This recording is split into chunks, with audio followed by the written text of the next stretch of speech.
ఇక్కడ కూడా ఒక కోడి కూస్తుంది ఇప్పుడు, కొక్కరుకో అని. ఆ కోడి పేరేంటి?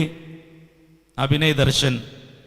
నేనే కోడి, నేను కూస్తున్నా. ఏమని? పశ్చాత్తాపడంరా బాబు, బతుకులు బాగుపడతాయి, క్రీస్తు ప్రభువుల వారి రాజ్యానికి వెళ్తారు, రియలైజ్ అని కూస్తున్నాను. కోడి నేనే. కోడి కూసినప్పుడు పశ్చాత్తాపడ్డాడు పేతురు.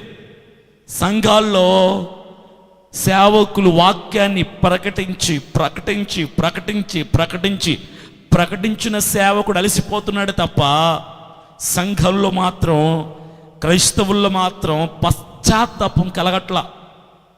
పశ్చాత్తాపం అందరికీ కలగదు. మొండుబారిపోయి ఉంటాయి బతుకులు, బీడుబారిపోయి ఉంటాయి జీవితాలు, మనసులు రాళ్ళలాగా మారిపోయి ఉంటాయి. వీళ్ళకు పశ్చాత్తాపం రాదు. మొన్న ఒక మాట నేను విన్నా, సమర్పణను గురించినటువంటి డిస్కషన్లో. ఆ అమ్మాయి బాప్తీసం తీసుకోకుండా చనిపోయింది.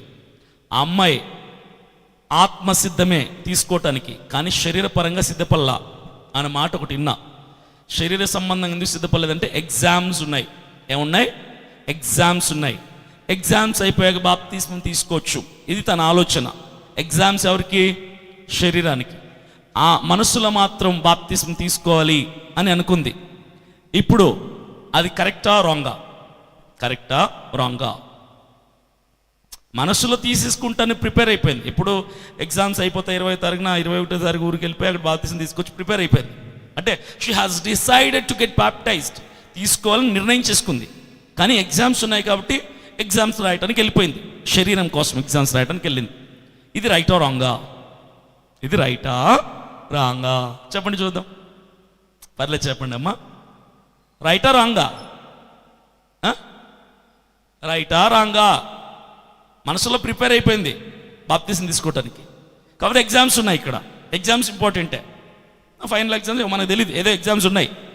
ఎగ్జామ్స్కి రాయాలి కాబట్టి మరి ఆబ్సెంట్ అవ్వకూడదు కాబట్టి ఎగ్జామ్స్ అయిపోయి తీసుకుంటా అనుకుంది. ఇది రైటా రాంగా? దేవుని దృష్టిలో రైటా రాంగా? రైటేనా? మీరు రైటే అంటారు, నాకు తెలిసి మీరు ఇదే వచ్చా కదా. మీకు ఎగ్జామ్ కావాలి, ఎందుకు? ఉద్యోగం వస్తుంది కాబట్టి. చచ్చిపోతే ఎగ్జామ్ మరికి వస్తుందా? ఎగ్జామ్ రాసావు పోతే, నేను ఇంటర్వ్యూకి వెళ్తున్నా, ఎవడో పాస్టర్ కనిపించాడు, ఒరే బాప్తీసం తీసుకురా, సచ్చిలో 10 సంవత్సరాలు అవుతుంది క్రైస్తవంలోకి వచ్చి సంఘానికి వెళ్తున్నావు, బాప్తీసం తీసుకో అన్నాడు అనుకో. ఇంటర్వ్యూకి వెళ్తున్నాను, వెళ్ళొచ్చి తీసుకుంటా అన్నాను అనుకో, నీ ఇష్టం అంటాడు. అంతే కదా. ఇప్పుడు నేను ఇంటర్వ్యూకి వెళ్ళిపోయాను, అపాయింట్మెంట్ లెటర్ ఇచ్చాడు. తిరిగి వస్తున్నప్పుడు ఏ బండి కింద పడి సచ్చా? పరలోకానికి వెళ్తున్నావు, నరకానికి వెళ్తున్నావు? పరలోకానికి అయితే వెళ్ళను. ఎందుకు? నేను ఇంటర్వ్యూకి ప్రాధాన్యత ఇచ్చా, బాప్తీసం మనకి ఇవ్వాల. పోతే ఇంటర్వ్యూ, ఇంకో ఇంటర్వ్యూకి వెళ్ళొచ్చు. అసలు నేను బతుకుంటే కదా ఇంటర్వ్యూలు వెళ్ళటానికి, ఉద్యోగాలు చేయటానికి అని అన్నీ వదులుకొని ఉన్న పాటున ఎవరైతే బాప్తీసం తీసుకుంటారో వాళ్ళే పరలోకంలో ఉంటారు. ఈ స్ట్రైట్ ఆన్సర్ అంతే. అన్నీ విడిచిపెట్టి ఉన్న పాటున ఎగ్జామ్స్ ఉన్నాయి, గడితే గుడ్డు ఉంది, ఉద్యోగం ఉంది, ఈరోజు శాలరీ వస్తుంది, ఈరోజు మా అమ్మ వస్తుంది, ఈరోజు మా నాన్న చచ్చాడు, ఇవన్నీ చెప్పకుండా ఉన్న పాటున వెళ్ళి బాప్తీసం తీసుకుంటే అప్పుడు పరలోకానికి వెళ్తాం, ఒకవేళ చస్తే. అంతే తప్ప నువ్వు ఎగ్జామ్స్ ఉన్నాయని, ఇంటర్వ్యూ ఉందని, జాబ్, ఇలాంటి 100 లెక్కలు చెప్తే దేవుడు విండో. ఆ 100 లెక్కలు దేవుడు విండో. ప్రయారిటీ దేనికి ఇస్తున్నావు అని తెలిసిపోతుంది కదా అక్కడ. నువ్వు ఆత్మకు ప్రయారిటీ ఇస్తే ఉన్న పాటను నీ ఊరికి వెళ్తావో ఇక్కడ తీసుకుంటావు, నీ ఇష్టం. ఇమీడియట్గా బయలుదేరి వెళ్ళిపో. దేవుడు పదే హెచ్చరిస్తున్నట్టు నెక్స్ట్ నాడు తెలుసా, లేపేస్తాడు. ఇంకా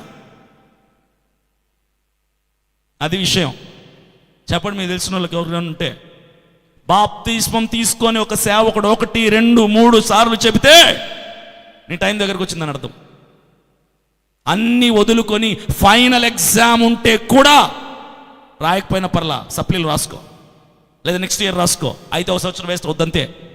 బాప్తీసం తీసుకెళ్ళి చేస్తే పరలోకంలో ఉంటాం.